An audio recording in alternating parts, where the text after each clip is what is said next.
Excuse me LP, do you have a minute for a quick question? Sure, Lance. What's up?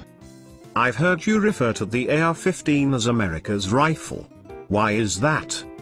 In a nutshell, the AR-15 is the most popular semi-automatic rifle in America.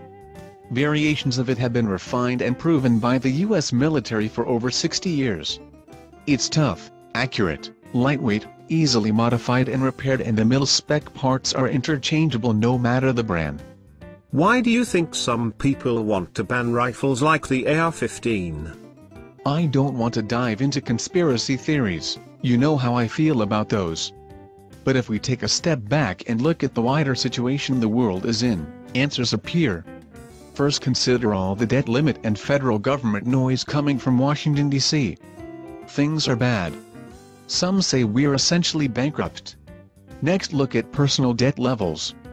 They are also incredibly high, and in many cases people are living paycheck to paycheck just trying to keep up with credit card payments.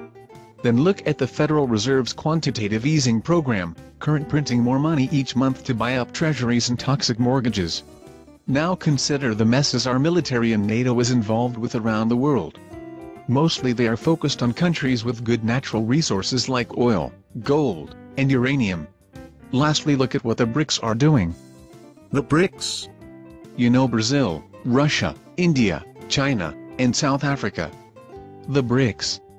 Goldman Sachs coined the term. Oh right. What are they doing?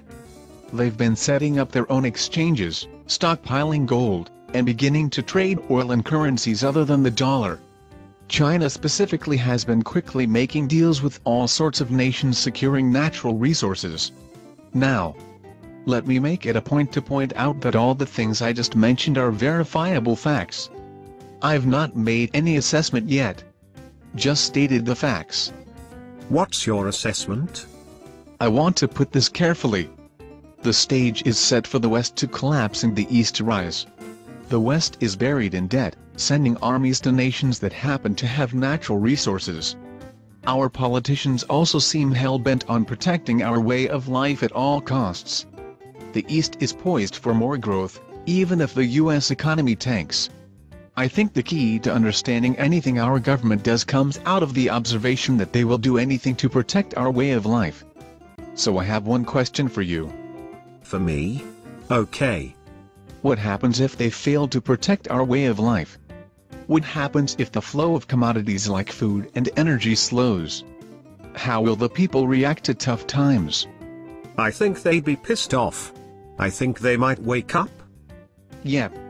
Now, if you're the government, which situation is easier to keep in control, a mob of angry people with guns or a mob of angry people without guns? Mobs with fewer guns would be easier to control. No conspiracy theory here. Just indisputable evidence that shows a trend and a possible conclusion. In any event, preparing for tough times seems sensible. Yikes. I'm glad I woke up and started paying attention when I did. Thanks again LP.